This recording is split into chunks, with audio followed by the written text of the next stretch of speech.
ఉషోదయం ప్రేమించు కాపరి ఉషా కిరణాలు ఉదయకాలపు వాక్య ధ్యానంకు మిమ్మల్ని ఆహ్వానిస్తున్నాం. ఈ ఉదయకాలంన ప్రభు మనతో మాట్లాడినట్లుగా ప్రార్థనాపూర్వకంగా దేవుని యొక్క వాక్యంలోకి వెళ్దాం. ప్రార్థన. మమ్మల్ని మిక్కిలిగా ప్రేమిస్తున్న పరలోకపు తండ్రి, ఈ ఉదయకాల సమయానికై వందనములు స్తోత్రములు చెల్లించుకుంటున్నాం. ఈ ఉదయకాలమున నీ వాక్యము చేత నాతో మాతో మాట్లాడమని, కార్యక్రమం వీక్షిస్తున్న ప్రతి ఒక్కరిని నీ కృపగలిగిన హస్తములకు అప్పగిస్తూ నీ దీవెనలతో నింపి నడిపించమని, ఈ ఉదయకాలంలో నీ వాక్యం విని ఈ వాక్యానుసారంగా నడిచే కృపను నాకును మాకును అనుగ్రహించమని యేసు పరిశుద్ధ నామమున అడిగి వేడుకుంటున్నాను పరమ తండ్రి, ఆమేన్. ఈ ఉదయకాలపు వాక్య భాగము రోమీయులకు రాసిన పత్రిక 5వ అధ్యాయము 12వ వచనము నుండి 15వ వచనం వరకు ఉన్న వాక్య భాగమును చదువుకుందాం. ఇట్లుండగా ఒక మనుష్యుని ద్వారా పాపము ద్వారా మరణమును లోకములో ఎలాగూ ప్రవేశించెనో అలాగుననే మనుషులందరూ పాపము చేసినందున మరణము అందరికీ సంప్రాప్తమాయెను. ఏలయనగా ధర్మశాస్త్రం వచ్చిన దనుక పాపము లోకములో ఉండెను గాని ధర్మశాస్త్రము లేనప్పుడు పాపము ఆరోపింపబడదు. అయినను ఆదాము చేసిన అతిక్రమమును బోలి పాపము చేయని వారి మీద కూడా ఆదాము మొదలుకొని మోషే వరకు మరణమేరెను. ఆదాము రాబోవానికి గురుతయుండెను. అయితే అపరాధము కలిగినట్టు కృపావరము కలుగలేదు. ఎట్లనగా ఒకని అపరాధం వలన అనేకులు చనిపోయిన ఎడల మరి ఎక్కువగా దేవుని కృపయు యేసుక్రీస్తును ఒక మనుష్యు కృపచేతనైన దానమును అనేకులకు విస్తరించెను.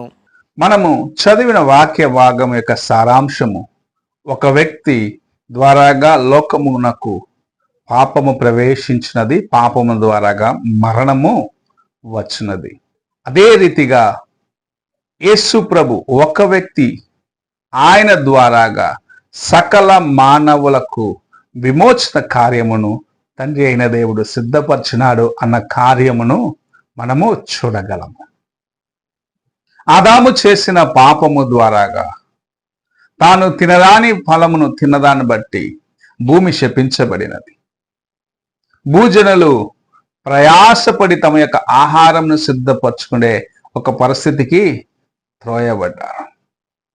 మానవుల్లోకి పాపము ప్రవేశించినది. అవిధేయత వలన దేవుని యొక్క మాటను కాదు, లేకుంటే ఆయన మాటకు పెడచెవి పెట్టిన దాన్ని బట్టి దేవుని యొక్క కృపను పోగొట్టుకున్న ఆదాము పాపము చేత నిత్యమైన జీవమును, యుగయుగములు దేవునితో నివసించే ఆ కృపను పోగొట్టుకున్న వాడిగా ఉన్నప్పుడు మరణము అనగా ఈ శరీరమునకు మరణము ఒక దినమున రానయ్యున్నది.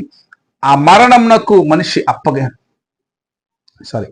ఆ మరణమునకు మానవులమైన మనమందరము ఒక వ్యక్తి యొక్క పాపమునకు ప్రతిఫలముగా మనందరము మరణమునకు అప్పగించబడ్డాము. అయితే ప్రభు అయిన యేసు మనల్ని ప్రేమించినాడు. ఆయన దేవాతి దేవుడు. నీవు నశించిపోవటము, నీవు నరకానికి పోవటము ఆయన ఎంత మాత్రము చూడలేక, నీ జీవితములో నీవు కలిగి ఉన్న శోధనలకు విడుదల పొందుకోకుండా నీవు మరణము వైపు పరిగెత్తుచున్నావని ప్రభు చూసి నిన్ను విమోచించాలని ఆశించిన దాన్ని బట్టి, ఆయన శిలువ మీద తన్ను తాను అప్పగించుకున్న దాన్ని బట్టి, ఆయన శిలువ మీద కార్చిన రక్తము వలన నీవు నేను విమోచించబడి ఉన్నాము. మన జీవితంలో ఒక్కసారి పరీక్షించుకోవాలి, ఎన్నిసార్లు దేవుని కృపను నిర్లక్ష్యపరిచినాను. దేవుని యొక్క వాక్యము మనల్ని హెచ్చరించి,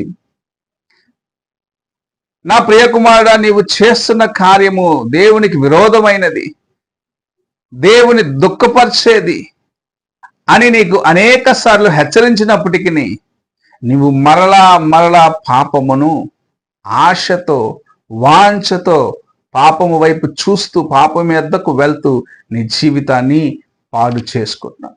ఆదాము చేసిన పాపము నీలో పాప బీజముగా మిగిలిపోయినది. నీవు దేవుని యొక్క కృపకు దూరం అయ్యేదానికి ఆశ కలిగిన వ్యక్తిలాగా మారిపోయినావు. అయితే నీకు విమోచన ఉన్నది, నీకు విడుదల ఉన్నది.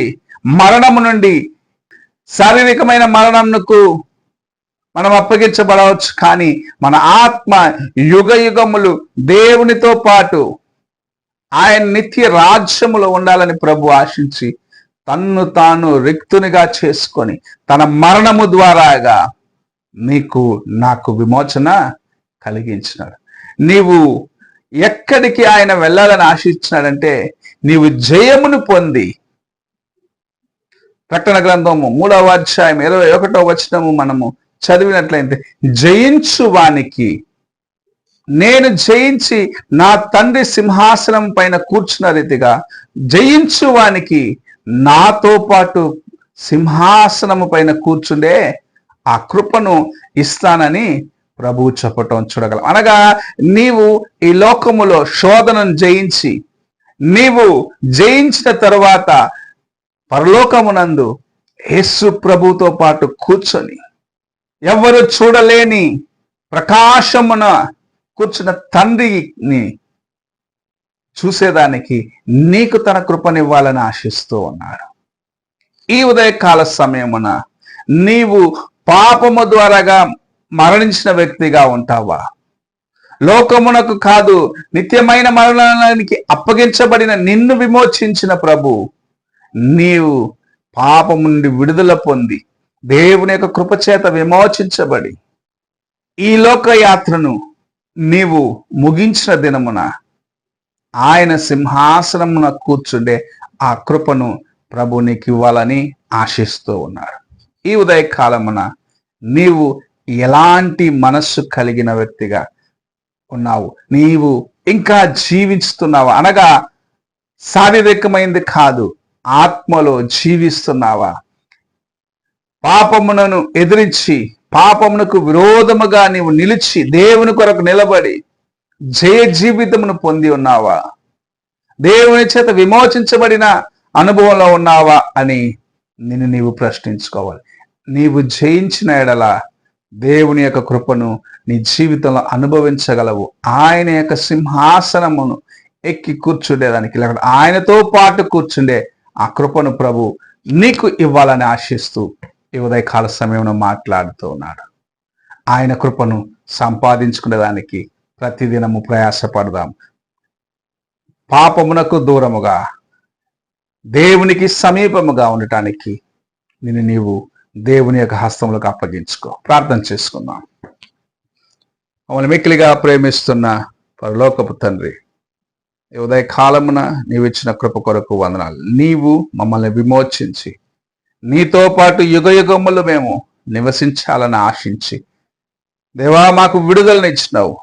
నీ ఒక్కడివే నాయన పాపము నుండి మేము విమోచించబడాలని నిన్ను నీవు బలిగా అర్పించుకున్నావన్న కార్యమును జ్ఞాపకం చేసుకుంటూ మాలో ఉన్న పాప మలినమును, పాత ఆదాము స్వభావాన్ని తీసివేసుకొని నీ కోసము నిత్యము జీవించే ఆ కృపను అనుగ్రహించమని యేసు పరిశుద్ధ నామమున అడిగి వేడుకుంటున్నాను పరమ తండ్రి.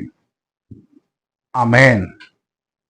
తండ్రి అయిన దేవుని ప్రేమ, కుమారుడైన క్రీస్తు కృప, ఆదరణకర్త అయిన పరిశుద్ధాత్మక సహవాసం ఇప్పుడును ఎల్లప్పుడూ తోడై ఉండి సదాకాలము నడిపించునుగాక. ఆమేన్.